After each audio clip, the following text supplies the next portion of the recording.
when you're going out of your way to regulate the other person's emotions. That's hard as a female. Okay, I'm dealing with my emotions, and women have a lot of emotions. And then if you're trying to regulate their emotions because you want the relationship to be okay and you're like the fixer, no, it's just this and this and this. That was the one thing that I always had the issue with as well, because I was like, oh, it's selfish to only think about yourself or like things like that. But your hottest quality in a man is a woman that has self-love.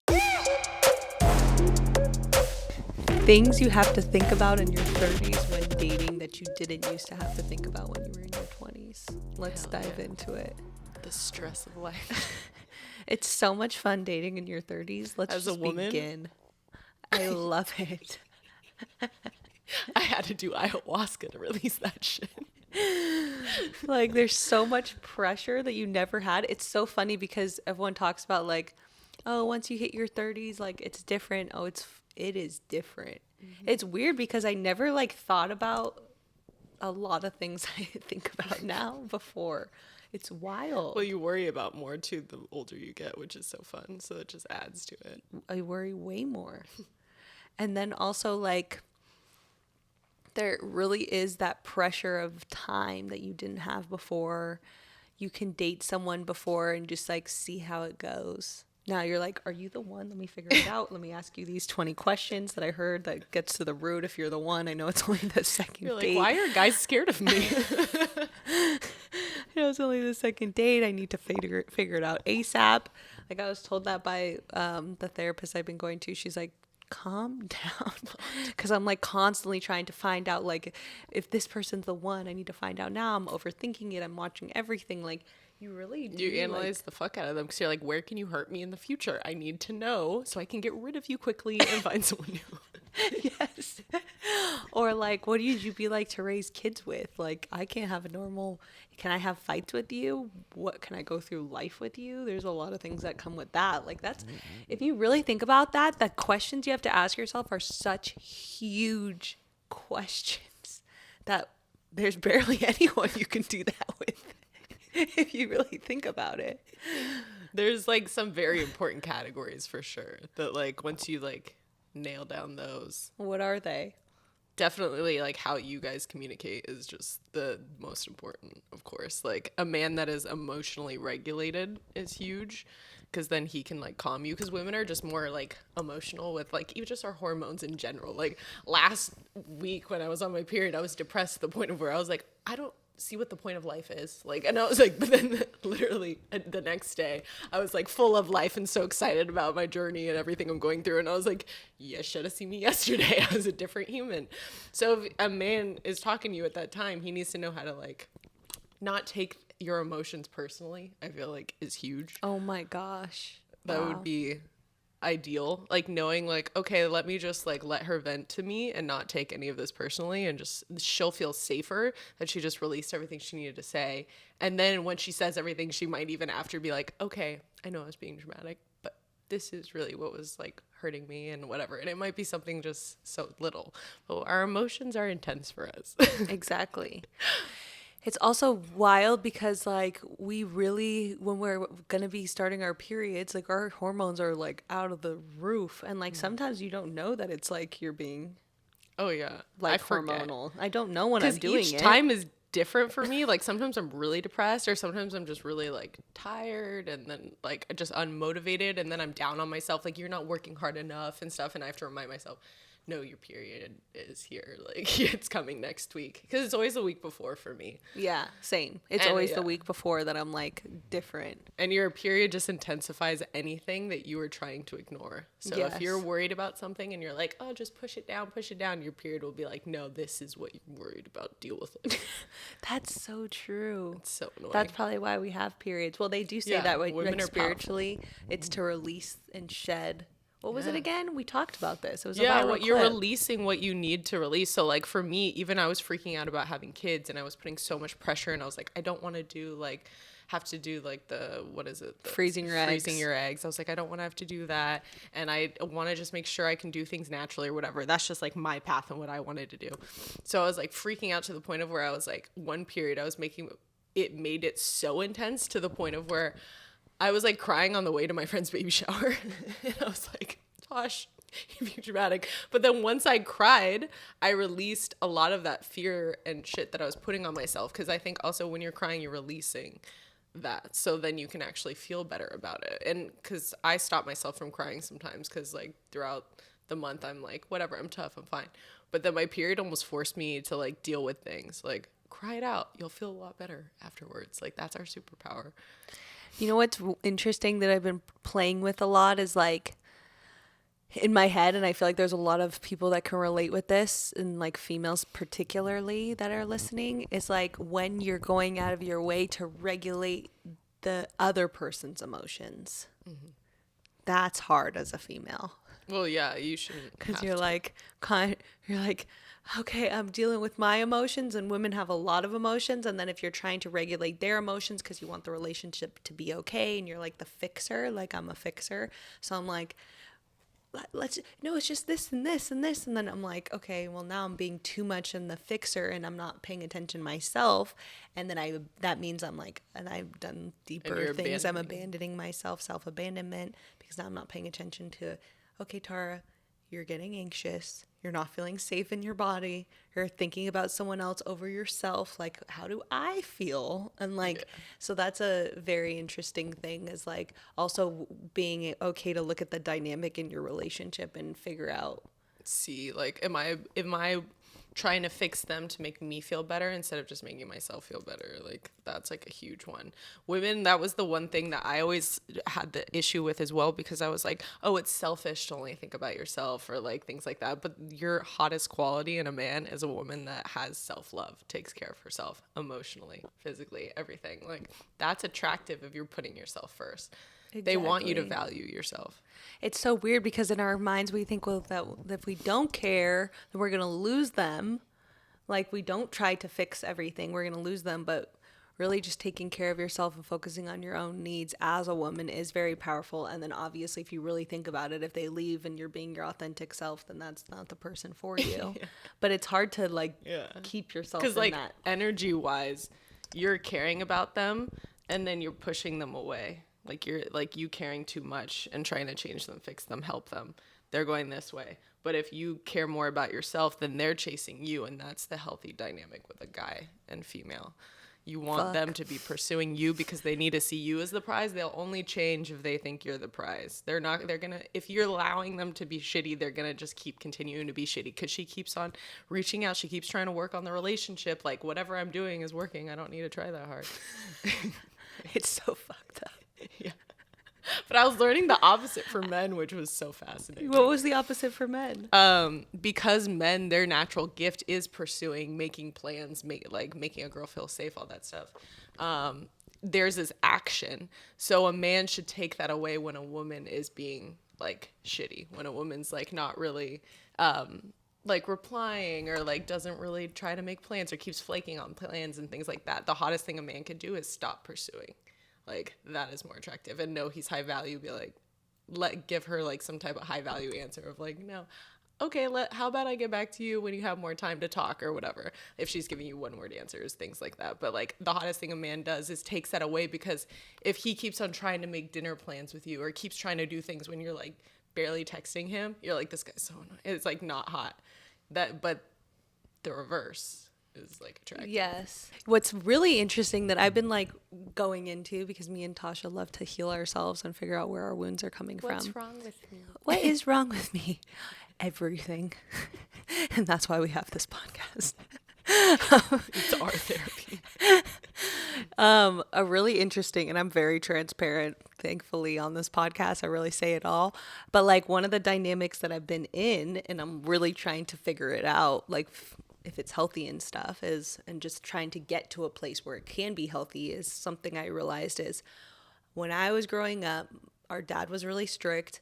And you already know this, but I'm telling the audience because I'm not telling you, because you know. He was very strict. And even when we did things that were good, he critiqued it.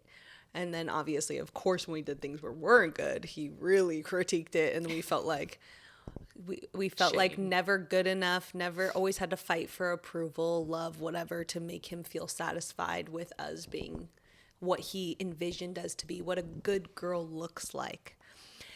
And so that goes into me being a fixer, trying to fix someone else's emotions to see me correctly. Like, oh no, I'm really this way. And oh, you saw it that way? No, let me fix that. Like, I'm not like that until I fall in love with you. I'm like, I love me before because I don't care. The moment I care, I become this person. And then the person that I've been dating, he's literally feeds my wound, because his wound, even though he still doesn't see it, but I feel like I see it, is that he's scared of being abandoned. So he's constantly watching for me to fuck up, telling me areas that I'm doing things wrong to protect himself from being abandoned. Like, okay, she doesn't care about me. She did this.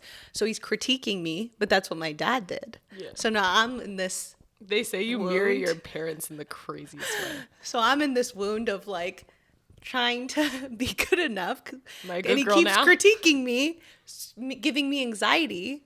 So And now nothing's ever good enough. Nothing's ever good enough, but he's just trying to be on hypervigilance for where I could fuck up. And I see it now so clearly. And I said this to him, and he's like, no, he's like, you're just telling me things that I need to fix. I'm like, I don't know how that you're seeing it that way. I'm just showing you how our wounds are playing out. So we'll see, to be And continued. that's what's cool to say, is like, I'm not telling you what to fix in myself. I'm just showing you something that I saw. But then also for yourself to be like, oh, okay, you almost have to release the need to be that good girl for someone. Like, It's so hard. oh, trust me, I had to go deep into that Like, one too. it's so hard, because I've been dealing with it a lot lately, because we broke up for a little and then we started talking again, and then it came back, these wounds. And I was like at his house, and he was like packing, and one of like his girlfriends, well, his roommate's best girlfriend, she was there, and I was in the closet, and he's like a little prince, so like things need to be done how he likes it, and I'm that way too. Yeah. I told you You're that, dating which is yourself. weird. I'm like the princess usually, but like depending on our moods, depends who has Tara to get gets it. to see a reflection of herself in the I person get to she's see dating. that what She's I like, was. oh, this is what I'm like. Yes, I've talked to her about it. I'm like, damn, I'm really seeing myself in this person. A lot of my shit that I did. But anyways, so he's packing, and I said, I'm like, how could I help you? Like, what shirts can I start like putting in your bag? Like, we were just starting. The luggage was empty. And then he doesn't listen to me. His roommate and the girl are just like chatting. He's like being funny, whatever. And then I'm like, okay, so I need to go to the bathroom. I'm on my period. I have to change my pad. That's what I'm thinking. I go to the bathroom. And next thing I hear, Claudia's helping me. Oh shit, I said her name. This person's helping me, like the girl's helping him. To cut out her name. This person's helping me, like, you're not helping me. And I'm like, I'm literally in the bathroom. Walked away for 2 seconds, bro. So I come back, and I'm feeling bad that maybe he didn't hear me. I said I was happy to help. So now I feel like I'm in trouble. That's like that's the core dynamic. wound. Like, I'm a kid again, and I'm in trouble. Papa. He didn't see me properly. So now I'm all like in this anxious state. I'm like, how can I help you? But now I feel like it looks fake. Like, now I'm helping because it looks like I'm just helping because she's helping. So now it feels. But you could say it in a cute way, like, hey, like, I did earlier say that I was gonna help you. I love you. If it I didn't just went to the trigger me, I bathroom." think I would have said it nicely. Yeah. But the problem is we're playing out each other's triggers. Yeah, so it you're puts like, me in an "Fuck anxious you." state. I can't be normal. If this wasn't a trigger for me, I'd be like, bro, I just told you I'd help you. Come on. Like, you didn't hear me. That's fine. What would you like? But because it's making me, like, I'm not myself. Ew, and that's so dad too, to like guilt shame. Like, He wasn't even saying no, it not in a mean. mean way, but it's like the little picking on you, but it's like in a. Because Yes, that's it's like so a annoying. Persian That's our thing. dad. I see that in Persians all the time. They're like, oh, you didn't do this, and I'm just like, fuck off. Like, I know you're trying to make it seem like you're joking around, but you're not joking around. You mean it. Exactly. Yeah, I Deep hate down, that. he means it. You mean He it. said it nicely, so I Yeah. can't critique how he said it. Yeah. But deep down, I know he's thinking, wow, she doesn't care about me. This girl Lazy. cares about me way more than her, and I'm not even dating this girl. Like, that's what he's thinking. Yeah. So there's just like so many things that like are triggering my wound, and they're such small things that are stupid. They're Yeah. stupid, but then they lead to other big things. So anyways, I've been really going through this dynamic lately. Did you and go into that exact one yet, or no? I explained it to him later. I was No, like, I mean hey, in EMDR therapy. oh, no. Oh, it'd be cool to say like, why did this exact one come up? Or in the NLP, it's so sick, so it'll take you back to the exact memory that made that situation happen. So then when you release that, you don't have this dynamic coming up so much. I'm just so excited. Like one thing I'm like counting the days until is I had this guy on my podcast and he's like extremely spiritual, and I told him afterwards, like when the cameras were off, I'm like, we somehow got on the topic of ayahuasca. I'm like, yeah, my sister just got back from ayahuasca. She's, blah blah blah. It's changed her Adorable, life. pretty, And then confident. and then he's like, oh, I've tried ayahuasca a bunch of times. I've tried forget the other one, paleo or whatever. I don't know. No, something with a P, the frog one. Yeah. Oh, there's something else. Peyote. That was it. Peyote. And he's like, nothing has worked as good as this healer that I met in Costa Rica. She's helped me release all my traumas, all these things. And I'm like, give me this girl's number now. Because I'm too scared to do ayahuasca because I'm scared of being under the influence at that level and not having control. I have a fear of not being in control. I found that out too. So I can't do anything where I'm not under the influence or I'm scared I'm going to like lose myself. So she does it all like naturally. So call this lady, she's going to come. And what she basically does, which is so cool, is I was reading, so I learned about her, got on a call with her, didn't really quite understand what she was saying. But then what was interesting is right after that, and I just feel like the universe sends you like, drops you little seeds in your life to be like, go this way. And right after that, we were going to our trip to Greece, and I always buy a book. I books before I go on a plane. I know it's like reading on a plane. And I bought 2 books, and the other book was the one that I was like, I want to read that on the plane. I'm like searching everywhere, trying to find this book, could not find it. And then I'm like, damn it. And I saw the Joe Dispenza book, Becoming Supernatural, there. And I was like, damn it, I don't want to read that book. I want to read this book. And I'm looking the whole house. And then even the day of with the flight, could not find it. And I'm like, whatever, I grabbed the Joe Dispenza book, go on the plane, read it, start crying. Wow, so powerful, beautiful, changed my life.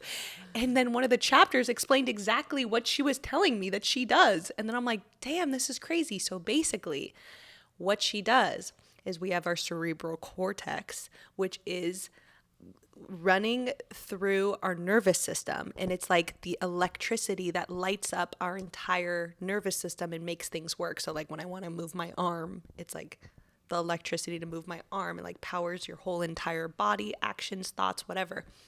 So a lot of us, not a lot of us, all of us are programmed since a child by our nervous system. So a lot of ours are stuck in certain trauma states that our nervous system experienced, and we didn't process that correctly. So what's happening, and obviously don't quote me, do your own research because I am new to this too, but something about, she said to me on the call, our cerebral cortex fluid is supposed to flow through us way more like quickly, but a lot of them, because of so much traumas and not releasing these things and so forth and doing the correct healings, are it's going slowly. So we're healing ourselves slower, we're aging quicker, all these things. But if you actually like speed back up your cerebral cortex fluid, you can like shed a lot of like your traumas and pains and yourself being stuck in those states. And so when he, for an example, critiques me, it's triggering my nervous system back into a fight or flight state. And I'm viewing the situation, a small comment of, well, she's helping me, but you're not, as I'm like Life a or bad death. kid. Yeah. I can't even talk normal. Like a normal person would just be like, laugh. What do you want? We want this in the bag? Cool. Yeah. Doesn't even think Not about it. fazed, yeah. But I'm triggered. I can't be normal now because I'm back as my little kid not being good enough. So I'm so excited to see this lady. And anyone that wants to learn this or do some kind of healing, Joe Dispenza does this at his retreats, I found out. He helps you wire your cerebral cortex fluid so that you can release a lot. So I had some friends, that was so interesting, a bee, sorry. My weird thing with the bee, there's like a bee flying right here the whole time. Anyways, I have a weird thing with bees. So at my window. Spirit animal. Yeah, it is. So anyone that wants to release these things, Joe Dispenza is actually doing it at his retreats. And it's interesting because he doesn't talk about it like so like out there on videos and podcasts and so forth enough. And I think it's because it sounds kind of like woo woo. But when you go to his retreat, he's like, all right, let's dive deep and let's release some shit. Because I had 2 girlfriends that went to it, and they are like so different since they came back. They're like meditating every single day for hours. And I was just like, wow, that's so cool. And so, healing their bodies. Healing their bodies. Like, yeah, so much stuff. So now I have this like strong knowing that that is going to help me reset a lot of stuff.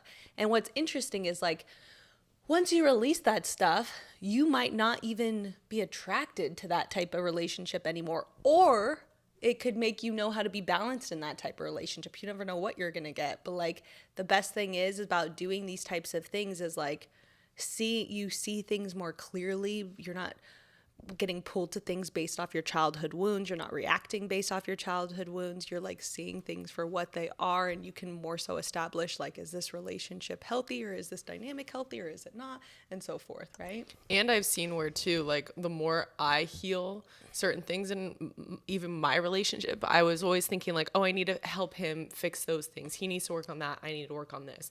But instead, when I just healed my own things, it almost didn't trigger him in that negative way anymore. So you're actually healing for both of you, which is cool. Like, you don't fully heal for them. They have to do their own journey, but at least the dynamic between you doesn't play out the way it does, because then you won't be reactive on stuff. So you're just going to be like, I'm not triggered by the things that I normally would be. So it's not an argument. Like, you become more emotionally regulated. Because I know in those moments, for anyone that can relate to this, my immediate reaction is to fix and show that I am good enough, that I didn't mean it that way. I'm sorry you're seeing me that way. This is how I meant it. That you see me properly.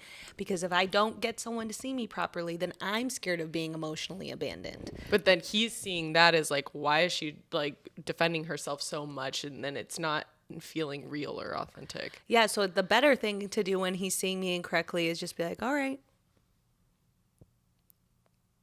You're like, and I'm gonna go. No, but like how a person who wasn't triggered would answer it. Like, how would I answer like it? A high, like, hey, silly, I told you earlier that I was gonna help you with that. I just went to the bathroom. I'm here. Don't worry. Like, you just like fuck around with them back, like you're joking, and you're just not fazed by him. And then he would if you emotionally get triggered by someone, then they have like that power over you. Then it's like a weird dynamic, because then they want to combat with you too. But when you're not offended by anything that they say, because you're not triggered by it. Oh, what a dream. Yeah. That's what happens over time when we're healing. You do on those things. That's why I don't even care about my partner's healing anymore. I only do mine, because I'm like, things come up in our relationship and I'm like, oh, that's a me thing. And I just always go like, okay, I'm just going to work on it for me. If I just take care of myself, they either like, yes, you can have that thing where you outgrow a partner, but that's if you were like going, like if they were really unhealed. Or they want to measure up to like where you are, because if they see like how well you're doing, you're unfazed by anything, they're just the ones that are getting triggered by everything. Over time, they're gonna be like, all right, it's a me thing. I probably need to work on that. Yeah, that's cool. That sounds like a dream. I would have already done ayahuasca by now, based off how much you've healed. So anyone that's not scared of it, like, wow. But I really fixed my like attachment styles too. Yeah. But you can do that with NLP as well. Yeah, and you don't have to do any of that stuff. You could do it naturally. I strongly believe that, but I ripped the Band-Aid off. It is a lot of work. So basically, now being in your 30s and dating, we'll tie this back. It's a lot of pressure. Yeah. To decide what things are healthy, what dynamics aren't healthy. Also, like, of course, the easier thing for me is to just run away from this dynamic. But then it's also like, if I don't heal this, I'm just going to attract it in the next relationship. The same partner again, yeah. So it's just different things. Yeah. So it's good for me to face this wound and be like, all right, why am I getting so triggered by you? Why? Like, especially if you're still attracted to them, because if you're attracted to them, that means there's probably a trauma thing that's still playing out. But if you completely lose attraction for someone, then don't keep trying to play out a dynamic. Yeah. Like, you're probably not. Well, yeah, I don't think you would want to. No, but I'm just saying some people still like try to be like, okay, let's try to make it work or whatever. But if it's like not even. Anyways. Yeah, because maybe that's are you saying that's like your... Some people settle for like people in a relationship where they're like, I don't know if I can get better than this, so I'm just going to stay with this person even though they know it's not right for them. It's like, don't try to play out that dynamic.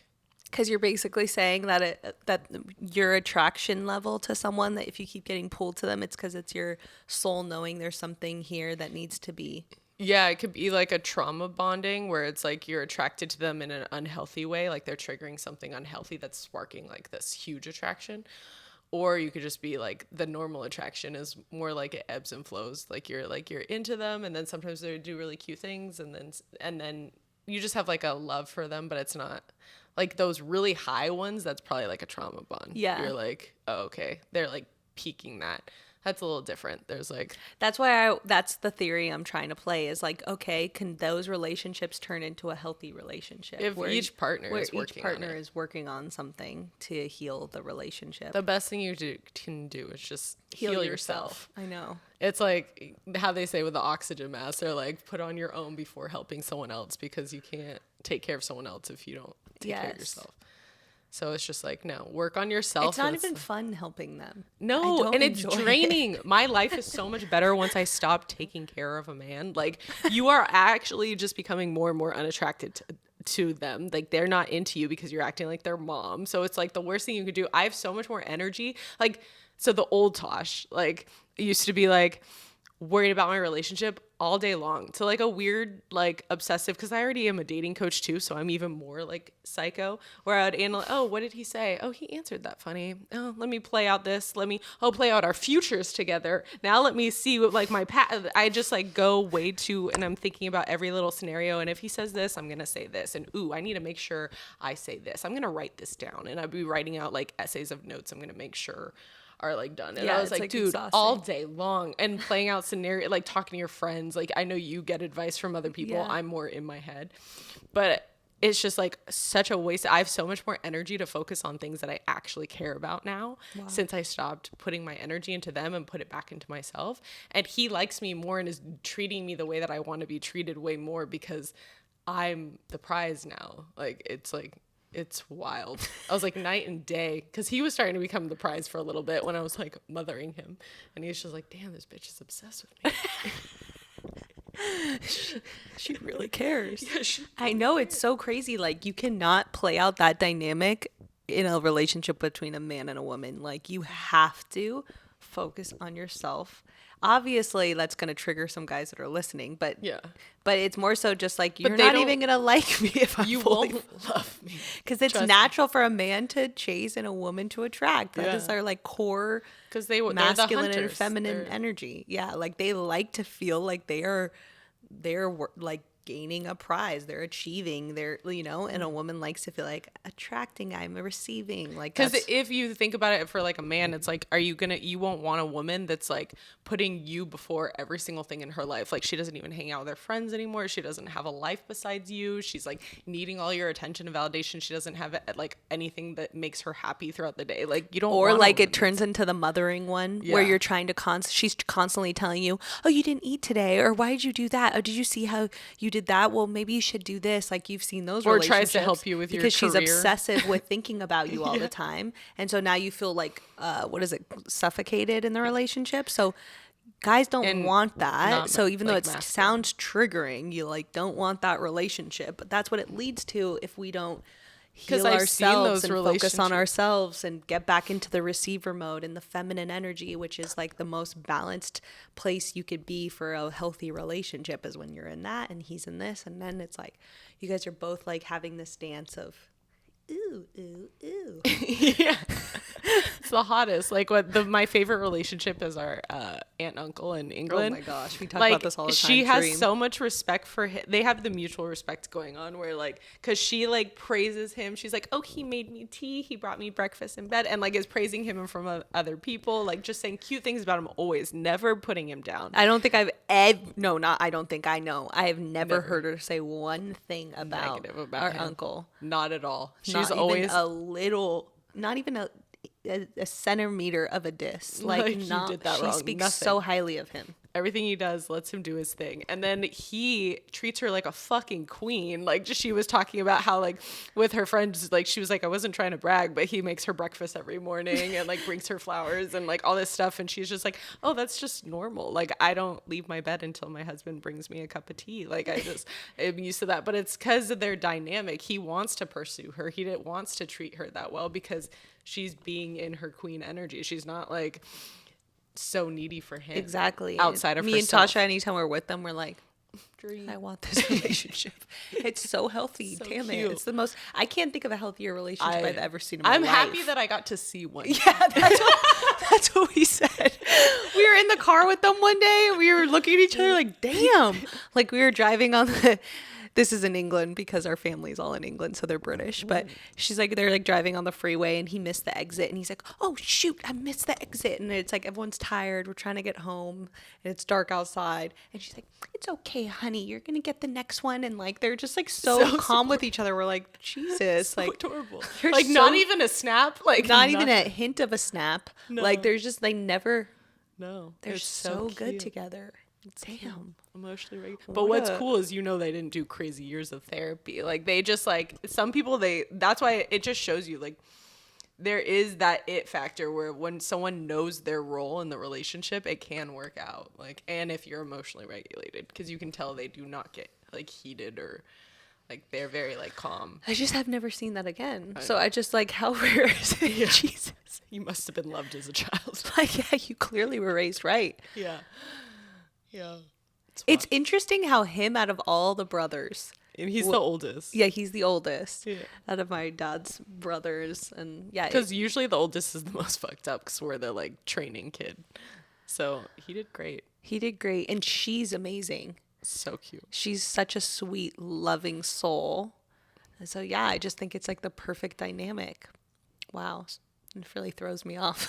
throws me off. Like, Because the worst, like we've seen the opposite where you see those relationships where the woman is always feeling like the man isn't putting enough effort and that she's always snapping at him and putting him down in front of other people and just being like, and like trying to get others' opinions on their relationship, sharing like way too much and like, and you could just see the man going more and more just into himself and not even listening to her when she's making digs at him in public or whatever. Like, it's just so sad to see the opposite. I'm like, it's heartbreaking. and it's like sad because like neither one is like a bad person one's in that bad. relationship. The difference in that one is like she's feeling Fear. like, fear. A lot of A lot of fear, so she's trying to fix him in order to feel safe. And he is feeling emasculated. He's feeling unsafe in the relationship, so he's not going to try. He's just like, also he stops trying because everything he does is wrong. So why is he going to keep trying if she's always going to nitpick? So it's like a it's so horrible depressing. dynamic. Yeah. Yeah, I've seen that one a lot. Yeah. That one's wild. That's why I always get it's interesting if I see really quickly like the power dynamic in a relationship. I know some relationships where like females naturally like they pick the man where they can walk all over them because they feel safer in that Safe. relationship, but then Which you is know sad how it too. plays out. Yeah. Because they also like never fully, the man doesn't feel fully desired either, which is like, then he's like trying to chase her all the time, but in an unhealthy way. And then the woman's gonna over time not be attracted to him. Yeah. Ugh.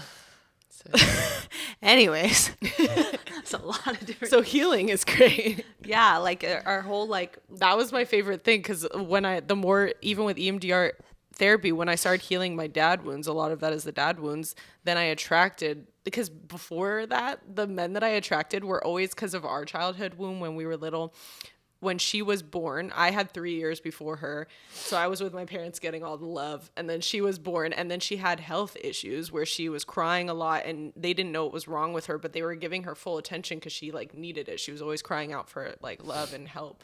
But they didn't know how to help her. So I was just like, okay, my parents ditched me. Like, they don't really love me. They like her more than me now. Like, and I was just always assuming that. So I always dated men where I always felt like they weren't giving me, they always made me not feel like good enough in a way. Like I didn't like the men that were like so into me and like loving and sweet. I was like, weird. I only know people that don't think that I'm that great or whatever. Like I was just like not enough. So I always thought I had to earn it. And like, oh, being a good Yes. girl, like I have to be the best girlfriend, blah, blah, blah. So I was always trying to earn it. And then when I released that wounding of like not feeling chosen, I attracted someone who's like completely the opposite. Princess treatment, treats me the best I've ever been treated in my life. But just going into like EMDR healing to see where it came from was fucking wild. So I'm just saying there's hope. There's no. No, because that's like why, and I've been thinking about this a lot lately, and I think I've said it on some of my TikTok videos, but like choosing a partner is the most important thing you can ever do in your entire life. It's For going to your affect health. you so much. It's going to rub off on you so much. It's going to affect your health, your friendships, your personal life with yourself, how you feel about yourself, as well as your work life. Everything is going to be affected by this person because it's the person you spend the most time with. So to be like laxative on like, oh, maybe he's the one, or I see all these red flags, but like whatever, like you really need to get to a place where you feel safe and calm, and your nervous system, you can see that you can deal with life problems with them. You guys come together instead of attacking each other. Like there's a lot of big pivotal things you need to go through before you choose, like, is this the person I'm going to marry and spend my life with and have kids with? And it's hard because of a lot of us where we have these dynamics and it's feeding some kind of wound in us. So we're attracted to it, we're feeding it, we don't know why, we can't let go of it, all these things. But it just takes like stopping in those moments, reflecting, having alone time, doing the healing, doing the self-discovery, and then showing up. I'm not always saying, I'm now a big believer in like, you don't have to run from the relationship. You don't have to say, oh, I can't be in this, you're toxic, whatever, because some of these things are a mirror for you to reflect and heal. And maybe you'll get to a place where now you've healed it, like we said, and you're not as triggered. And so now you can have a healthier relationship, or you're going to see that you're no longer attracted to it anymore. So it's an opportunity. Every trigger is an opportunity to go deep within you and see what it is that you have still not healed. Yeah. And that's why relationships are so beautiful, but they're so important. Yeah. And I think also knowing too on your journey, like you can, because you were explaining how like some relationships like maybe you aren't supposed to let go of or things like that, but you know like deep down that person is like pretty healthy on like the main things, like how he treats you and things like that. Yes. We're talking about like not letting, like let go of the ones that are like very toxic and like not in like a good healthy state, like you're not, your well-being is not okay. Exactly. Yeah. Yes. Good Just point. to like make that, because I was dating people in the beginning where like I would be embarrassed now, the guys that I was attracting before I was like doing the healing, I was like allowing treatment where like I was in that when I lived with someone, he was like just so controlling to the point of where like my sister lived with us, I couldn't even go and hang out with her in his room or in her room and chat with her because he'd get jealous and be like, why are you leaving me alone? Why are you hanging out with her for so long? I'm like, just, I couldn't have girlfriends. He Like, was go so hang out with insecure girls. about everyone around her, even me. Yeah, my own sister. I wasn't allowed to have a relationship with you. Yeah, so I'm saying if it's that toxic, yes, that's probably some wounding that you need to heal within yourself, but yeah. But I even think that, like, I have so much more grace for those types of things now because, like a lot of us can like judge ourselves or not want to tell people that they're in that relationship, or also not know fully if it is toxic when you're in it, you know? Yeah, So I 'cause think it happens slowly over time. I think even having more like grace with yourself and reflecting and then putting your hand on your chest and say, what am I feeling right now when you're alone with yourself? Like, am I feeling anxiety? Am I feeling uncomfortable in my own skin? Am I not feeling safe? Like being okay to like know that this relationship is in your life for a reason, and you can use this as an opportunity to grow and to reflect and to take those steps into self-discovery. And why, if you don't feel safe, why are you in this? Like, in asking yourself those questions. I think the best thing I tough. ever did was seeing like, because I just am so big on manifestation, I'm like,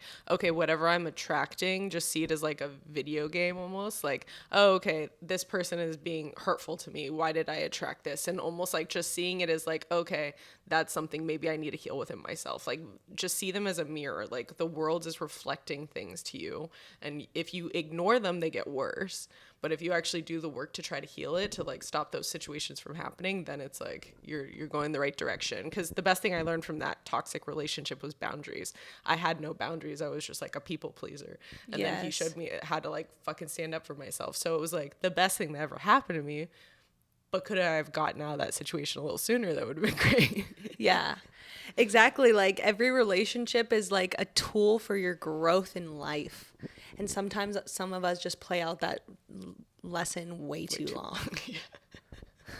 And it's like relationships scare me sometimes because I'm like, damn, they really are like hard, and then when you're in love, it's really hard to to leave.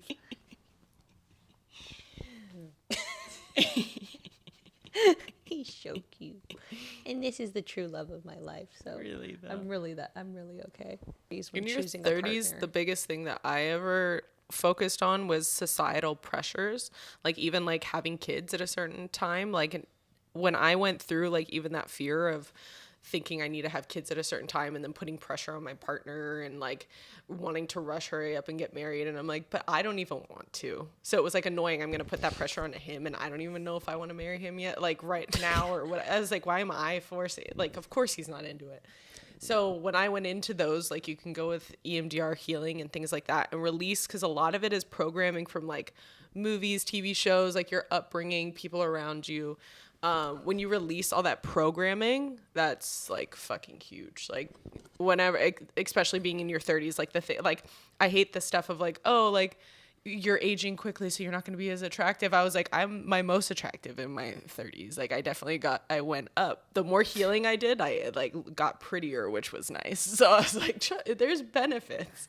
But any insecurities that you have that are coming up, it just means there's some programming in there that needs to be reprogrammed. I love that. And that's so true. And then yeah, it's like you're not even going to be happy if you force everything. And you really like you're saying, you really just need to ask yourself in those moments, like, am I really wanting a kid right now? Like, Tara, be honest. I really don't. There's no part. Or if there's like a crazy urge, like I've seen girls that want one so bad, but they also like don't have anything else going, like nothing that they're excited about in their life. Yeah. So they're trying to have a kid to make themselves happy. Yeah, they're trying to fulfill a piece of them that's really trying to ignore the fact that they're not fully satisfied in their life. And also, like, the way you have the kid and the way you have the healthy relationship is when you're not forcing it, when you're more in the state of flow and trusting the universe. I had an episode on this previously about the balance of giving and receiving, and you're always, a lot of us are always in one, we're either over giving or we're not receiving properly. So if you're in over giving, it's because you're not trusting the universe to receive. And if you're in non-receiving, it's because you're not trusting yourself that you can like gain something. So you're not doing. So you're either in one or the other, a lot of us, and we need to balance. Doing is masculine and receiving is feminine, which Yeah. is wild. So we have to like constantly think about like, am I more in my receiving mode or am I more in my giving? And like, you'll know based off how you feel. Like, you'll either feel drained because you're over giving, or you'll feel unfulfilled and lost if you're not giving enough. Yeah. And so if you're not giving, that made me think of a woman that's just like wanting to have a kid in a relationship so much. They're not giving enough to their goals or their dreams or things that they can have in their life for themselves so that they can receive the relationship and those things at the right time. Yeah. You know? I love that because I've always seen the other way around, but I haven't seen that way. Where Yeah. it's like I was over giving, but I didn't know how to be in my receiver mode. Actually, no, I guess you just said that, but I was definitely not my receiver mode in any way, where I was only attracting men who couldn't even like provide or anything like that. So yeah, it's wild. You really do need to balance that. Yeah. So this was a good episode. I'm now popping over to Tasha's episode. She is such a good dating coach, as you see. Anytime I'm going through dating situations, I give my dating coach a call. And I say, what the fuck is happening? So that will be a good episode. Thank you, everyone, for watching. We'll be back next week. Tell them where they can find you. I'm at Tosh 9 p.m. And for my girl advice, it's Real Tosh. Wolf, tell them where they can find you. Yeah. We'll see you next week. As you know, I come back every single Tuesday. It means so much to me. I can't explain enough when you guys comment on the videos, when you share this with someone that needs it. If this resonated with you and you share this video, I adore you. I love you. You are the reason I'm here today. You help me so much every time you share this content, and you're helping somebody else too. And that's the giving to the universe, and that love that you're giving to me is only going to come back to you, and I appreciate it so much. Please subscribe, and I will see you next Tuesday. You can find me on all social media platforms, Tara Electra, and the podcast Billion Dollar Babie. I'll see you next week.